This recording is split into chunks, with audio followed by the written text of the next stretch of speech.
Puji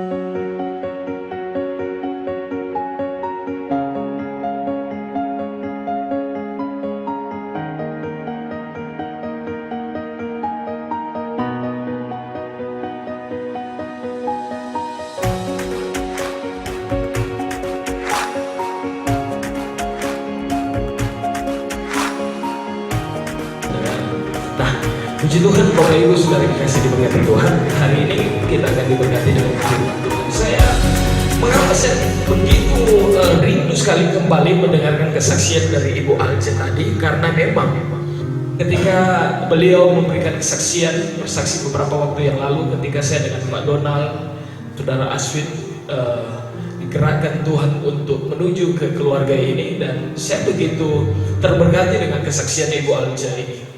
Dan ternyata Ibu Alce ini juga beberapa bulan yang lalu, ya, saya lupa Ibu Alce bulan apa, berdoa dan katanya waktu Ibu Alce puasa beberapa hari dan Tuhan bicara bahwa akan ada seorang hamba Tuhan untuk datang bulan November tahun kemarin 2022. Ya, jadi ketika dia puasa 3 hari, nah, Tuhan bicara bahwa akan ada seorang hamba Tuhan untuk datang, dan dia bertanya, Tuhan, siapa hamba Tuhan yang mau ke sini? Tetapi puji Tuhan, dan beberapa hari yang lalu ketika kami ke sana, oh ini ketika kami sharing kebenaran firman Tuhan, dan beliau menyampaikan bagaimana pengalaman hidup, perjalanan hidup ketika dia mengiring Tuhan seperti kesaksian tadi, memang luar biasa. Saya pun begitu, wow, luar biasa ini. Seorang yang ketika putus asa sudah hampir mengambil keputusan yang sangat keliru di hadapan Tuhan, harus mengakhiri hidupnya. Bahkan dia bilang bukan cuma dia, anak-anaknya pun dia mesti minum racun untuk mati sama-sama, untuk masuk ke neraka sama-sama. Tetapi di tengah-tengah keputusasaan, ketika dia merasa bahwa tidak ada jalan lagi untuk dia melangkah ke depan, karena dia berharap bahwa ketika suaminya telah meninggalkan dia tidak punya sesuatu lagi untuk dia menaruh pengharapan hidupnya. Tetapi saya pernah beberapa kali sampaikan bahwa walaupun ayah dan ibu kita meninggalkan kita, tetapi Tuhan tidak pernah meninggalkan kita. Terkadang memang ketika kita menghadapi persoalan, ketika kita menghadapi masalah, seolah-olah tidak ada jalan keluar. Di depan kita melihat seolah tidak ada solusi apa yang harus kita lakukan. Ada banyak orang ketika mengalami persoalan-persoalan yang semacam ini, dia mulai putus asa. Saya beberapa kali mengingatkan jemaat minggu kemarin, hari 25, tanggal 25 juga, saya mengkhotbahkan bahwa banyak kali kita tidak menyadari bahwa sebetulnya kita punya Tuhan yang besar. Kita banyak kali melihat sebetulnya persoalan yang kita hadapi di hadapan kita, di depan kita, bukan berapa besar persoalan yang ada yang menghambat perjalanan hidup kita. Tetapi sebetulnya kita harus sadar bahwa kita punya Tuhan yang lebih besar dari setiap persoalan kita. Ketika ibu ini tidak punya harapan lagi, seolah-olah tidak ada jalan keluar, dia berjalan tanpa harapan, berjalan dengan pikiran yang mungkin dipengaruhi dengan bisikan-bisikan setan bahwa engkau tidak ada harapan lagi untuk hidup, sehingga harus mengambil keputusan untuk mengakhiri hidupnya, meminum racun. Anak-anak, saya bilang, saya waktu lihat-lihat ini ibu Pikan ini, anaknya kemarin, dia bilang, ih luar biasa anaknya, bodoh-bodoh, putih-putih, ganteng-ganteng. Ibu Pinkan juga kita bilang, kalau Ibu Alce dah jadi saya minum racun, main, ya, gak pernah ada nih cucu yang ganteng-ganteng begini. Tuhan sedang mempersiapkan. Nah, Bapak Ibu Saudara yang dikasih diberkati Tuhan, hari ini saya akan berbicara. Ada banyak orang ketika kita menghadapi persoalan, masalah, seolah-olah tidak ada solusi lagi, tidak ada jalan, seolah-olah jalan tertutup bagi kita. Kita tidak tahu harus melangkah kemana, kita harus bertindak seperti apa. Tetapi hari ini kita akan melihat sebuah kebenaran firman Tuhan. Mari kita buka dalam Yesaya pasal 43, Bapak Ibu Saudara. Yesaya pasal 43. Mari kita lihat dari firman Tuhan, bertolak dari ayat 15 sampai ayat 19. Kalau Bapak Ibu membawa firman Tuhan, nanti kita lihat saja di slide. Yesaya pasal 43 ayat 15 sampai 19. Yang mulai ayat 15, Bapak Ibu ikuti di ayat 16, kita bergantian firman Tuhan di hari ini. Yesaya pasal 43 ayat 15 sampai 19, yang mulai ayat 15. Akulah Tuhan yang Maha Kudus Allahmu, Rajamu yang menciptakan Israel. Ayat 16. Beginilah firman Tuhan yang telah membuat jalan melalui laut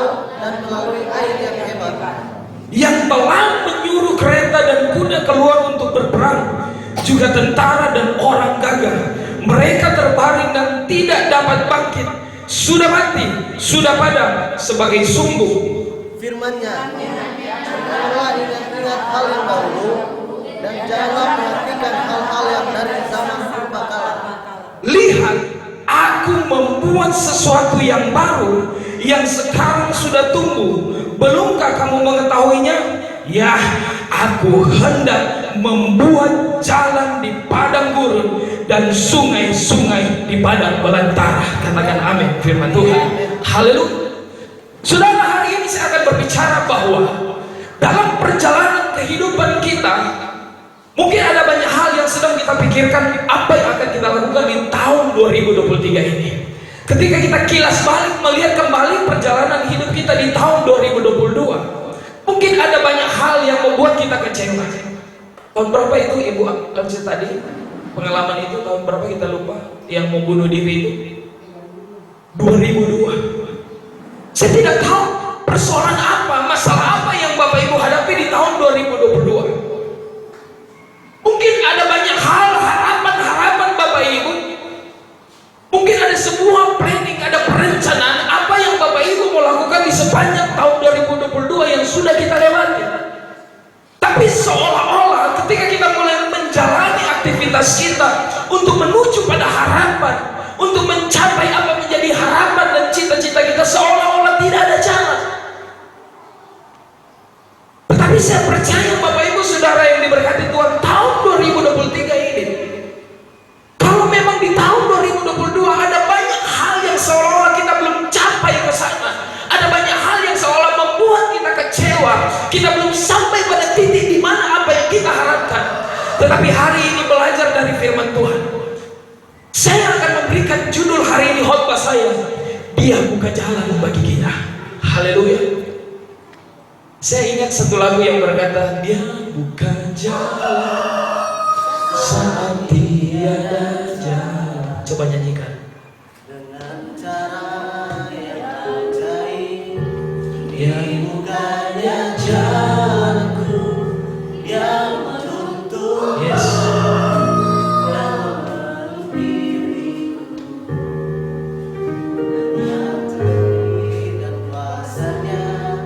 Dia buka jalan, Dia buka jalan. Dia sanggup membuka jalan. Saudara, kalau kita melihat kebenaran firman Tuhan hari ini, saya bertolak dari ayat 19. Lihat, aku hendak membuat sesuatu yang baru. Lihat, aku akan membuat sesuatu yang baru. Lihat, aku hendak membuat sesuatu yang baru. Tahun 2023 adalah tahun yang baru yang akan kita jalani.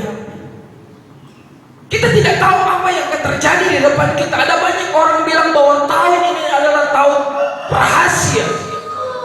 Bahkan ada banyak orang berkata bahwa tahun 2023 adalah tahun kita akan siap menghadapi sebuah kegoncangan yang besar.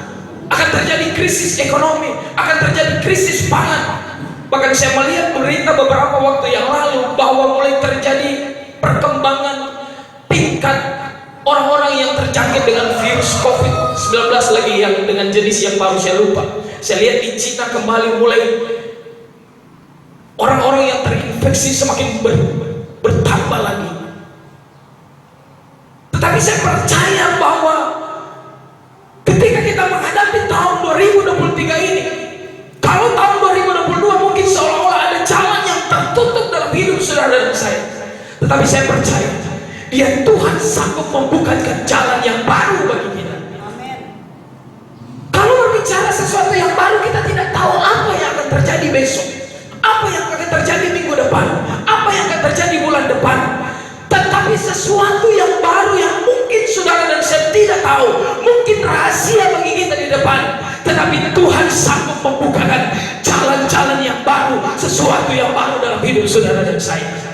Haleluya. Kalau kita melihat firman Tuhan hari ini Bapak Ibu Saudara, lihat, aku hendak membuat sesuatu yang baru, yang sekarang sudah tumbuh. Belumkah kamu mengetahuinya? Ya, Aku hendak membuat jalan di padang gurun dan sungai-sungai di padang belantara. Kalau kita kembali di ayat yang kita baca saudara, ayat 15, akulah Tuhan yang Maha Kudus Allahmu Rajamu yang menciptakan Israel. Ayat 16, beginilah firman Tuhan yang telah membuat jalan. Siapa yang membuat jalan saudara? Siapa yang membuat jalan? Tuhan. Beginilah firman Tuhan yang telah membuat jalan melalui laut dan melalui air yang hebat. Saudara-saudara yang diberkati, yang dikasihi Tuhan, Tuhan yang membuat jalan melalui apa? Laut. Kalau kita kilas balik perjalanan bangsa Israel ketika mereka keluar dari Mesir, saudara,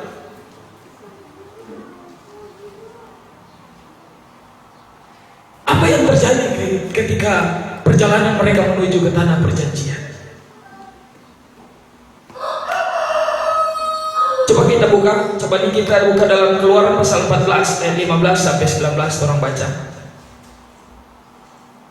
Keluaran pasal 14 ayat 15 sampai 19. Berfirmanlah Tuhan kepada Musa, mengapakah engkau berseru-seru demikian kepadaku?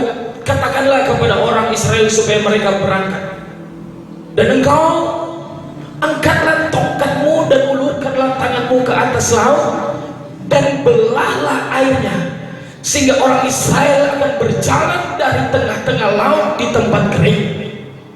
Tetapi sungguh aku akan mengeraskan hati orang Mesir sehingga mereka akan menyusul orang Israel, dan terhadap Firaun dan seluruh pasukannya, keretanya dan orangnya yang berkuda, aku akan menyatakan kemuliaanku.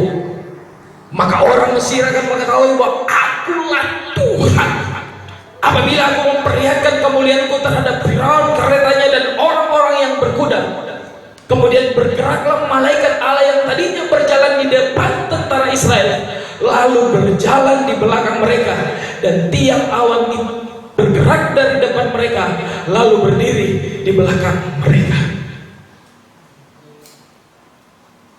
Ketika bangsa Israel sedang terancam, di mana mereka sedang melangkah menuju pada perjanjian Tuhan bahwa mereka akan masuk ke tanah Kanaan, tanah yang berlimpah dengan susu dan madu. Ini janji Tuhan di mana bangsa Israel dikeluarkan dari Mesir untuk memasuki tanah di mana mereka tidak diperbudak lagi. Mereka hidup dalam anugerah Tuhan di sana, tanah yang berlimpah dengan susu dan madu. Tetapi ketika mereka sedang dalam perjalanan untuk mencapai apa yang menjadi janji Tuhan kepada bangsa Israel, tiba-tiba mereka diperhadapkan pada apa? Laut tak berahu. Memaju tidak bisa, memundur tidak bisa, ada musuh. Mau ke kiri tidak bisa, mau ke kanan tidak bisa. Tidak ada harapan lagi bagi bangsa Israel. Secara logika mana mungkin mereka bisa melewati laut tak berahu yang begitu dalam dengan ombak mungkin yang begitu besar. Tetapi Yesaya bilang tadi apa? Tuhan sanggup membuat jalan-jalan melewati laut. Haleluya. Tahun 2023 kita akan berjalan untuk mencapai apa yang Tuhan janjikan dalam hidup saudara dan saya. Kita sedang melangkah keluar dari tanah Mesir menuju pada perjanjian Tuhan, dan ada janji Tuhan di depan yang sedang menanti kita. Tetapi saya percaya iblis tidak akan pernah diam. Dengan segala cara iblis akan menghalangi kita. Saya tidak tahu apa yang menghalangi Anda di depan. Apakah itu laut tak berahu? Apakah itu persoalan dalam keluarga? Apakah itu persoalan dalam pekerjaan? Apakah itu persoalan dalam semua aktivitas kita? Tantangan sini berganti. Ada laut yang menghalangi perjalanan aktivitas kita di tahun 2023. Tapi dengar baik, Tuhan bilang, Musa, apa yang ada di tanganmu? Tongkat Tuhan. Tuhan bilang, angkat tongkatmu dan pukullah ke laut. Maka di sana Tuhan membuka jalan bagi bangsa Israel.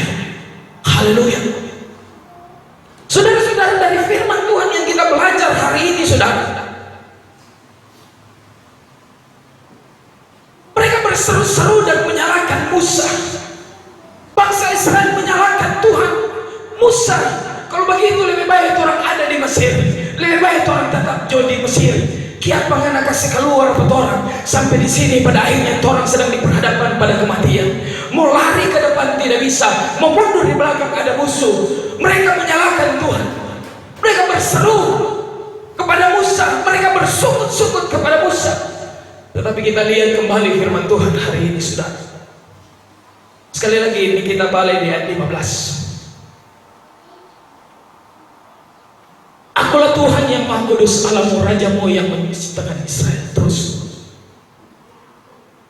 beginilah firman Tuhan yang telah membuat jalan melalui laut dan melalui air. Kembali tadi, keluaran 14 ayat 15. Berfirmanlah Tuhan kepada Musa, mengapakah engkau berseru-seru demikian kepadaku? Katakanlah kepada orang Israel supaya mereka berangkat. Dan engkau angkatlah tongkatmu dan ulurkanlah tanganmu ke atas laut dan belahlah airnya, sehingga orang Israel akan berjalan dari tengah-tengah laut di tempat kering. Ketika Musa dan bangsa Israel diperhadapkan pada sebuah persoalan, maka bangsa Israel mereka bersukut-sukut bahkan menyalahkan Musa. Mereka mencari kambing hitam, menyalahkan Musa.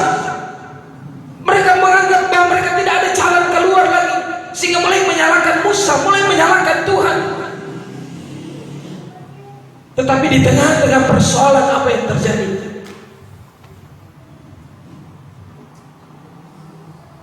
Justru Musa, dia mengarahkan hatinya kepada Tuhan.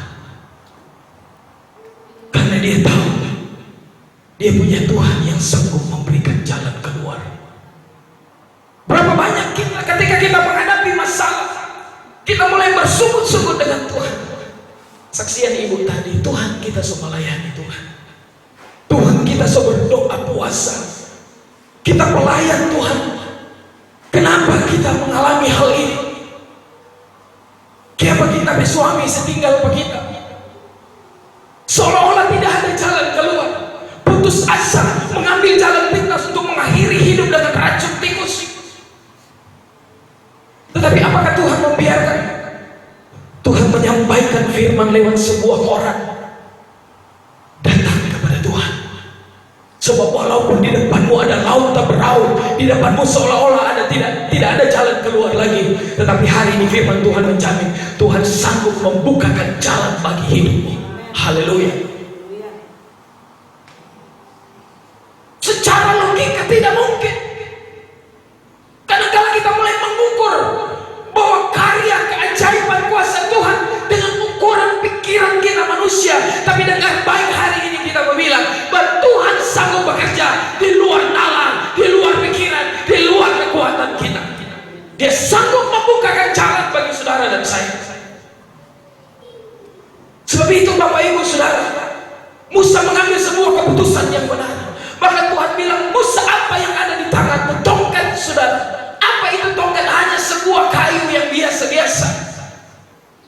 Tetapi dengan tongkat, dengan kayu ini, Musa sanggup membelah laut Teberau menjadi dua. Hari ini Bapak Ibu Saudara, Tuhan memberikan kekuatan lagi bagi kita menjalani tahun 2023 ini. Kadang-kadang mungkin kita kecewa seperti tahun 2022. Ada banyak hal seolah-olah jalan tertutup bagi saudara dan saya. Tidak ada hal yang membuat saudara mungkin Tuhan kita berharap harus begini, tapi mungkin tidak terjadi. Tapi mulai tahun 2023 konsep pemikiran kita ubah. Kita seperti Musa. Jangan salahkan Tuhan, jangan salahkan pemimpin, jangan salahkan siapa-siapa, tetapi belajar seperti Musa. Dia bertanya kepada Tuhan. Tuhan bilang, apa yang ada padamu? Hanya tongkat, saudara. Hanya tongkat. Hari ini Tuhan mau bertanya juga kepadamu, apa yang ada padamu? Saya tidak punya apa-apa lagi. Saya tidak punya suami untuk saya berharap, Tuhan. Saya tidak punya harta untuk saya berharap. Kebetulan di jemaat ada beberapa ibu janda juga di sini, Bu. Bukan cuma ibu, tapi sampai hari ini mereka dipelihara Tuhan. Kasih kuliah orang anak lagi. Di tempat, di sekolah yang bukan murahan lagi, di farmasi bukan murah itu. janda ini di muka, tapi sampai hari ini Tuhan pelihara. Dia sanggup buka jalan. Jangan salahkan siapa-siapa, jangan salahkan Musa, jangan salahkan pemimpin, jangan salahkan orang lain ketika kita diizinkan Tuhan. Memang apakah Tuhan tidak sanggup memberikan atau menghalangi bangsa Mesir untuk membunuh mereka? Apakah Tuhan tidak sanggup memberikan jalan yang lain? Tuhan sengaja membawa mereka, sebab firman Tuhan bilang supaya orang Mesir tahu bahwa akulah Tuhan yang sanggup memberikan jalan keluar bagi setiap orang yang percaya dan berharap kepada Tuhan. Haleluya. Bapak Ibu Saudara yang dikasih diberkati Tuhan, Tuhan membuktikan hari ini kebenaran firman Tuhan yang kita baca. Musa punya reaksi yang benar di hadapan Tuhan ketika dia menghadapi persoalan, jika Tuhan memberikan jalan keluar. Ketika kita punya reaksi yang keliru, yang salah, saudara, saya bilang kemarin, siapa yang kita layani kemarin? Seorang ibu yang telepon juga. Saya bilang keputusan hari ini menentukan hari esok. Kalau kita salah mengambil keputusan hari ini, Musa memiliki reaksi respon yang benar ketika dia diperhadapkan pada persoalan. Tuhan bilang, apa yang ada di tanganmu? Tongkat Tuhan. Dan dengan tongkat itu Tuhan berfirman, dan Musa melakukan sesuai perintah Tuhan, maka mujizat Tuhan terjadi. Saudara-saudara yang dikasih, yang diberkati Tuhan. Yang kedua, saudara, kalau Tuhan berbicara bahwa dia sanggup membukakan laut dan berawan, dia sanggup membukakan air-air yang besar untuk memberikan jalan bagi bangsa Israel menuju ke tanah perjanjian. Maka kita melihat lagi firman Tuhan hari ini. Coba kita buka dalam Yosua pasal 3.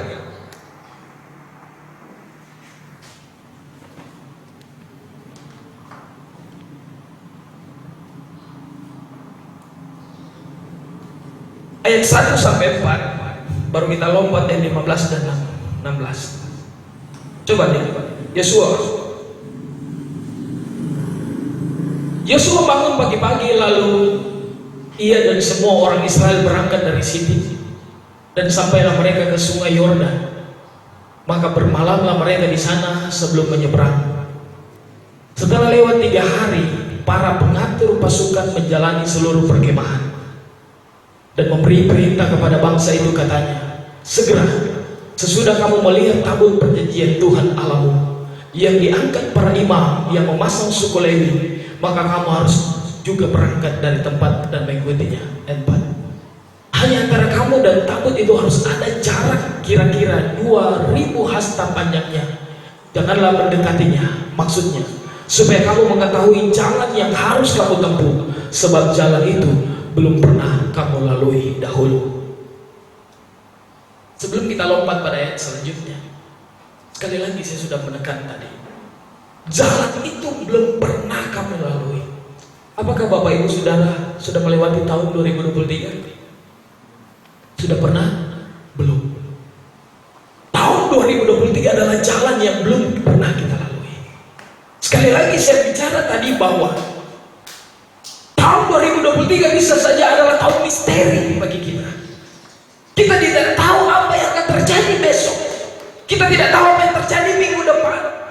Kita tidak tahu apa yang terjadi bulan depan. Sebab musibah bisa saja tiba-tiba datang. Sebab itu Tuhan selalu memberikan pengertian bagi kita dan mengingatkan kita berjaga dan berdoalah senantiasa, supaya kamu jangan jatuh dalam pencobaan. Kita tidak tahu. Tahun 2023 adalah jalan yang belum pernah kita lalui. Kita tidak tahu apa yang akan terjadi.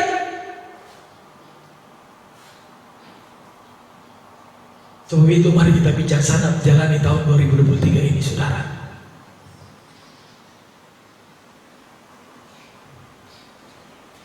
Ada jalan yang tertutup, tapi ketika Musa punya respon yang baik, maka jalan yang tertutup tadinya terbuka. Di depan ada laut.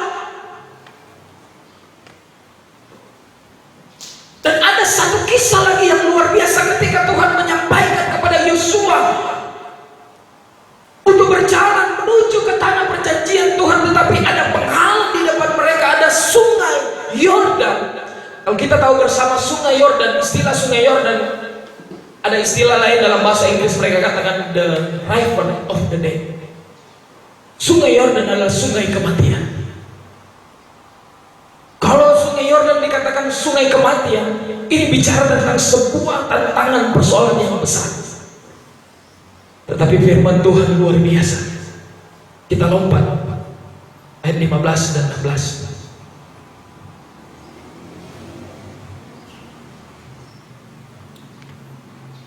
Segera sesudah para pengangkat tabut itu sampai ke Sungai Yordan, dan para imam mengangkat tabut itu mencelupkan kakinya ke dalam air di tepi sungai-sungai itu. Sungai Yordan itu sebab sampai meluap sepanjang tepinya selama musim menuai. Maka berhentilah air itu mengalir. Air yang turun dari hulu melonjak menjadi bendungan jauh sekali di dekat Adam, kota yang terletak di sebelah selatan. Sedang air yang turun ke laut Araba itu, yakni laut asin, terputus sama sekali. Lalu menyeberanglah bangsa itu di tentangan Yeriko. Mari kita beri kemuliaan dulu bagi Tuhan. Maka berhentilah air itu mengalir, air yang turun dari hulu melonjak menjadi bendungan. Seperti bagaimana Tuhan membelah laut Taberau, demikian Sungai Yordan. Tuhan membuat air itu berhenti dan seperti ada bendungan. Bahkan air itu meluap sampai keluar. Ini bicara bahwa air itu begitu deras, begitu kuat, sehingga tidak ada orang berkata bahwa Sungai Yordan ada river of the dead, sungai kematian. Karena memang pada zaman dulu, ketika orang yang berbuat salah, ada batu yang diikat pada kaki mereka kemudian dilemparkan ke Sungai Yordan itu. Kalau memang orang itu bersalah maka dia akan mati. Tetapi kalau dia tidak bersalah, dia akan diselamatkan. Sehingga sungai itu dikatakan sungai the river of the dead, sungai kematian. Tetapi apa yang terjadi? Tuhan berfirman tadi dalam Yosua pasal 3 ayat 1 dan 4. Tuhan memerintahkan kepada Yosua, biarkan tabut Allah itu ada di depan. Tempatkan tabut Allah dan orang Lewi yang mengangkut tabut itu ada di bagian depan. Artinya apa, saudara? Kamu berada di belakang jauh dari tabut itu, biarkan Tuhan yang ada di depan. Saya boleh berkata bahwa tabut itu bicara tentang Tuhan. Karena ketika imam-imam besar mau berjumpa dengan Tuhan, mereka masuk. Kalau kita melihat kembali pada bagaimana Musa membuat kemah yang dikatakan Abernakal Musa, ada halaman Ruang Kudus dan Ruang Maha Kudus. Nah, di Ruang Maha Kudus itu ada tabut Tuhan yang sering dikatakan Shekinah Glory. Ada hadirat Tuhan di sana. Tuhan berbicara dengan imam besar, sehingga tabut ini berbicara tentang Tuhan. Tuhan berfirman kepada Yosua, tempatkan tabut itu di depan. Dan sang imam-imam besar itu berjalan bersama tabut, dan waktu mereka mencelupkan kaki mereka di air, maka Sungai Yordan itu berhenti, terjadi seperti bendungan. Apa yang kita dapati di sini, saudara? Ketika kita menempatkan Tuhan, dalam arti ketika kita memprioritaskan Tuhan, Tuhan yang terdahulu dalam hidup saudara dan saya, maka Tuhan sanggup membukakan jalan yang baru bagi saudara dan saya. Ketika jalan tertutup, haleluya, tempatkan Tuhan di paling terdepan. Jadikan Tuhan sebagai prioritas hidup saudara dan saya. Pak Stanley P. hafalan Matius 6 ayat 33, cari dahulu kerajaan Allah dan kebenaran. Kalau mau melihat jalan terbuka, kalau Anda mau tahun 2023 di mana ketika kita menghadapi tahun 2022 ada jalan-jalan mungkin yang tertutup, tetapi hari ini Tuhan memberikan kekuatan baru dan pengertian bagi saudara dan saya. Tempatkan Tuhan, tempatkan Tuhan, tempatkan Tuhan di depan. Jadikan Tuhan prioritas hidup saudara dan saya, supaya Tuhan sanggup membukakan jalan-jalan yang baru. Minggu kemarin kita sharing dengan Lita, kita bilang, Lita, kalau kamu suka lihat menghadapi tahun depan ini hidupmu berhasil, belajar prioritaskan Tuhan. Tinggalkan cara hidup yang lama. Bapak Ibu Saudara yang kasih diberkati Tuhan, kadang-kala kita kecewa dengan Tuhan, kadang-kala kita menyalahkan Tuhan. Tuhan kenapa? Seolah-olah tidak ada jalan keluar, seolah-olah tidak ada jalan yang terbuka. Tapi hari firman Tuhan memberikan pengertian bagi kita. Apakah kita sudah memprioritaskan Tuhan di tahun 2022? Kalau Anda mau berhasil 2023, mari kita tempatkan Tuhan di depan. Jadikan Tuhan sebagai prioritas hidup kita. Kalau Tuhan menjadi prioritas kita, kita harus bertanggung jawab dengan semua pelayanan yang Tuhan percayakan bagi kita. Saya selaku gembala, panitia pembangunan, pimpinan komsel, pemain musik, singer serbana, tempatkan Tuhan menjadi prioritas dalam hidup kita, supaya saudara dan saya mendapat jalan-jalan terbuka di tahun 2023.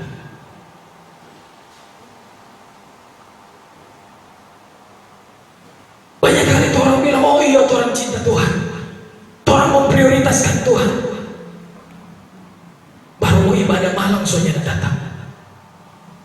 Dipercayakan Tuhan dalam pelayanan banyak alasan. Yosua dia tunduk dengan semua aturan Tuhan. Yosua menempatkan Tuhan di depan. Yang walaupun sungai Yordan begitu meluap, sampai 3 hari mereka menunggu apa yang mereka harus kerjakan, karena membuktikan sungai Yordan adalah sungai yang sangat lebat. Airnya begitu luar biasa. Alkitab bilang 3 hari mereka menanti sambil menunggu pertolongan Tuhan. Tetapi Tuhan bilang, tempatkan tabut Tuhan di depan. Jadikan Tuhan prioritas hidupmu di tahun 2023, supaya hidupmu diberkati Tuhan. Mencintai Tuhan, memprioritaskan Tuhan bukan dengan kata-kata, tapi buktikan. Bapak Ibu Saudara yang dikasih, yang diberkati Tuhan, kadang kita boleh salahkan orang lain, kita kecewa dengan orang lain, padahal sebetulnya ketika kita menghadapi jalan-jalan yang seolah-olah tertutup di hadapan kita, Tuhan sanggup membuka jalan bagi kita. Mari Bapak Ibu Saudara yang kasih diberkati Tuhan, Yosua masih terlalu muda untuk memimpin bangsa Israel. Dengan semua pengalaman-pengalaman hidup, dia menganggap bahwa dia masih terlalu muda. Dia tidak ada apa-apa di hadapan Tuhan. Menuntun bangsa Israel yang begitu banyak jumlahnya, ditinjau dari segi usia, mungkin dia masih terlalu muda seperti Daud. Pengalaman-pengalaman mungkin dia tidak punya. Dia mendampingi Musa, bagaimana Musa menuntun bangsa Israel. Tetapi ketika dia berjalan dengan Tuhan, saudara, tahun 2023 ini, ketika kita berjalan dengan Tuhan, Tuhan sanggup membukakan jalan bagi kita. Taruh pengharapan kita kepada Tuhan, saudara. Yang terakhir, saudara, kembali di ayat pembacaan kita tadi, ayat 19. Lihat, aku hendak membuat sesuatu yang baru, yang sekarang sudah tumbuh. Belumkah kamu mengetahuinya? Ya, aku hendak membuat jalan di mana? Padang gurun dan sungai-sungai padang belantara. Padang gurun itu bicara sesuatu yang tidak ada. Saya boleh katakan padang gurun bicara sesuatu yang tidak ada harapan lagi di sana. Orang kalau hidup di padang gurun pasti mati, saudara. Panas. Bahkan padang belantara, kalau kita lihat arti dari padang belantara, saudara, saya catat di sini bahwa dalam kamus besar Indonesia, arti dari padang belantara, yang kalau dalam bahasa Ibrani dia menggunakan kata midbar, yang artinya tanah yang tidak digarap dan kurang penduduknya. Kenapa tanah itu tidak digarap? Berarti tanah itu tidak ada potensi untuk menghasilkan. Kalau tanah itu tidak digarap, berarti orang sudah perhatikan, oh tanah ini tidak ada potensi. Orang mau tanam situ paling tidak mau hidup. Mau tanam milu kah, mau tanam jagung, mau tanam kacang kah, Sehingga orang tidak mau garap tanah itu karena tidak ada potensi untuk menghasilkan tanah itu. Saudara-saudara yang dikasih diberkati Tuhan,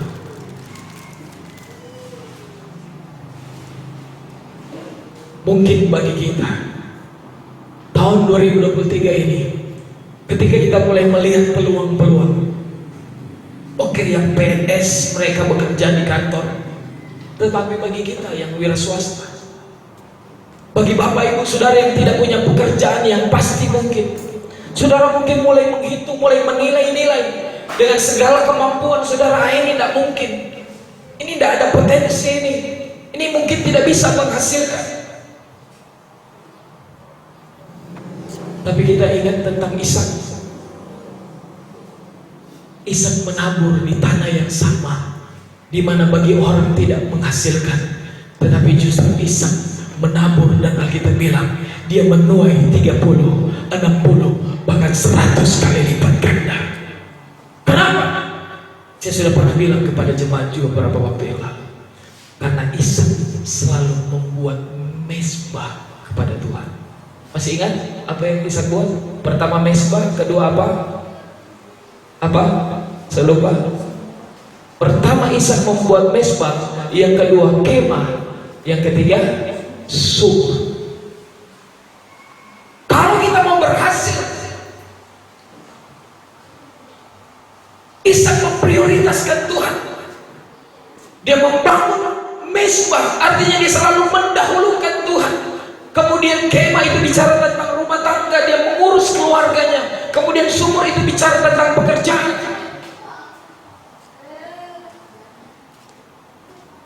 Berapa banyak orang yang kecewa?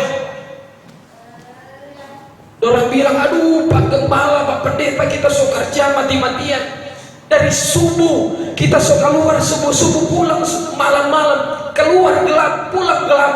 Tapi sepertinya hidup ini tidak berhasil. Kita belajar dari Ishak. Ishak selalu membangun mezbah, artinya dia memprioritaskan Tuhan. Baru dia membangun kemah, itu bicara tentang keluarganya. Baru sumur. Tapi banyak orang Kristen hari-hari ini, mereka sumur dulu, kemah, baru mezbah. Ke belakang waktu Tuhan, kerja. Tapi hari ini Bapak Ibu Saudara, Tuhan memberikan kekuatan lagi bagi kita. Mari kita memprioritaskan Tuhan tahun 2023 ini. Prioritaskan Tuhan artinya apa? Kita selalu mengingat tanggung jawab kita di hadapan Tuhan. Keberadaan hidup kita, selalu kita mendahulukan Tuhan. Baik kita sebagai hamba Tuhan, sebagai pelayan, sebagai jemaat, ada tanggung jawab kita di hadapan Tuhan. Jangan melupakan itu. Jangan tempatkan tanggung jawab kita di depan, di belakang. Tuhan di belakang. Tanggung jawab kita yang seharusnya kepada Tuhan, yang harus kita layani Tuhan, harus kita memberi hidup kita, tanggung jawab kita lupakan karena kita mau kejar pekerjaan kita.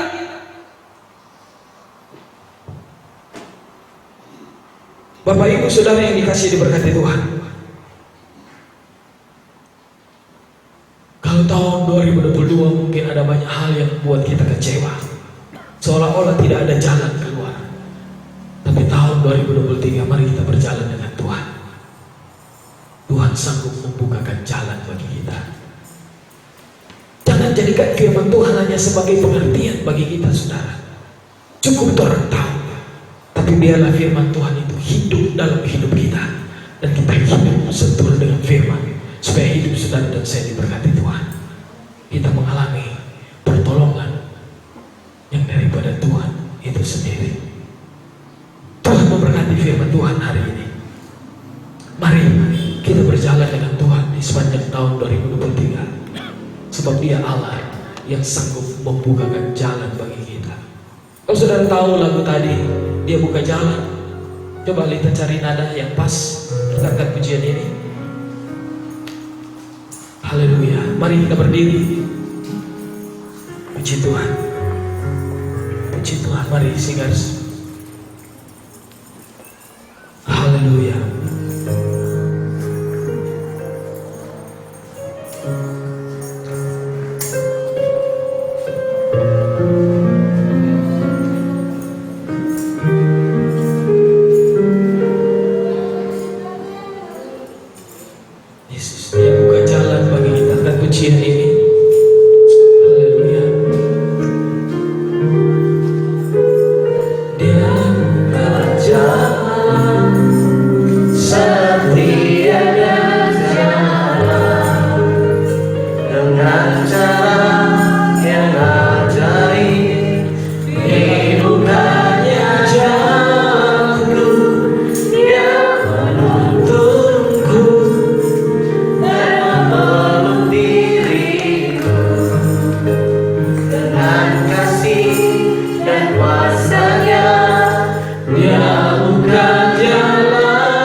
Engkau yang menuntun kami, Engkau yang membukakan jalan bagi kami. Haleluya. Dengan kasih dan kuasa-Nya Dia buka jalan, Dia buka jalan. Mari biar musik saja, kita diam sejenak. Saudara, firman Tuhan begitu jelas bagi kita hari ini. Saya tahu mungkin ada banyak harapan-harapan kita yang mungkin seolah-olah di tahun 2022 tidak ada jalan. Kita belum mencapai, kita belum memasuki, bahkan menginjakkan kaki kita sesuai dengan harapan kita di tahun 2022. Mungkin ada perencanaan, mungkin ada planning kita ke depan yang belum terselesaikan di tahun 2022. Tapi biarlah tahun 2023 ini kita berjalan dengan Tuhan. Kita berjalan dengan Tuhan. Kita berjalan dengan Tuhan. Kita terus berjalan dengan Tuhan.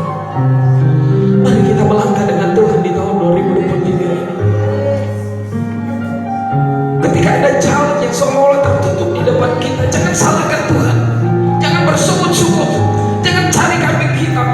Jangan salahkan suami. Jangan salahkan istri. Hari ini Tuhan memberikan pengertian bagi kita, kesadaran bagi kita. Saat Anda menghadapi jalan yang buntu di depan Anda, mari kita punya respon yang benar seperti Musa. Musa memandang Tuhan. Musa bertanya kepada Tuhan dan Tuhan berfirman, Musa, apa yang ada di tanganmu? Ada tongkat Tuhan. Tuhan, saya tidak punya apa-apa lagi. Saya tidak punya suami. Saya tidak punya pekerjaan yang tetap untuk menjalani tahun 2023 ini. Ada begitu banyak kebutuhan yang menanti saya. Saya harus membiayai anak-anak saya. Saya harus membiayai keluarga saya. Ada banyak tanggung jawab Tuhan yang harus saya penuhi. Tapi saya percaya hari ini, tahun 2023, ketika kami berjalan dengan Tuhan, Tuhan sanggup membuat padang gurun, padang belantara, ada jalan keluar di sana. Ada jalan yang Tuhan sanggup bukakan bagi kami. Kami menaruh pengharapan kami di hadapan-Mu Tuhan. Kami menaruh iman kami kepada-Mu Tuhan hari-hari. Mari bangun hubungan dengan Tuhan. Renungkan, renungkan apa yang membuat engkau menangis di tahun 2022. Apa yang membuat engkau kecewa? Apakah ada jalan yang belum terbuka bagi engkau di tahun 2022? Apakah ada harapan-harapan kita yang belum tercapai di tahun 2022? Apakah ada visi? Apakah ada harapan, ada agenda, ada cita-cita kita yang belum tercapai di tahun 2022? Yang mungkin ada jalan-jalan yang tertutup, tapi hari ini Tuhan telah memberikan jalan keluar bagi saudara dan saya. Tuhan memberikan kekuatan bagi saudara dan saya dengan firman-Nya. Tahun 2023, orang boleh berkata bahwa tahun krisis ekonomi, tahun 2023 adalah tahun krisis pangan. Tetapi saya percaya ada mujizat yang kita alami. Jangan menaruh harapanmu kepada gajimu. Jangan menaruh pengharapanmu pada jabatanmu. Jangan menaruh pengharapanmu pada hasil pertanianmu. Karena satu waktu pertanianmu akan gagal panen. Satu waktu engkau akan mengalami hal-hal yang Tuhan izinkan terjadi supaya kau sadar bahwa jabatan, gaji tidak bisa menolong kita setiap waktu. Tetapi ada Tuhan yang sanggup menolong kita setiap waktu, yang sanggup memberikan jalan keluar bagi kita setiap waktu.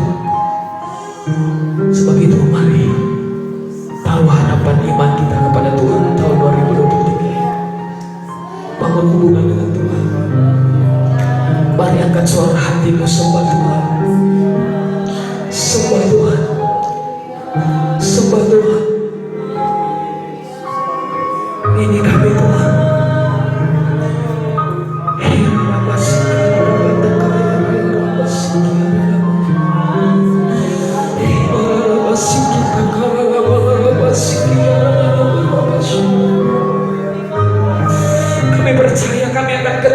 ketika kami berjalan sendiri.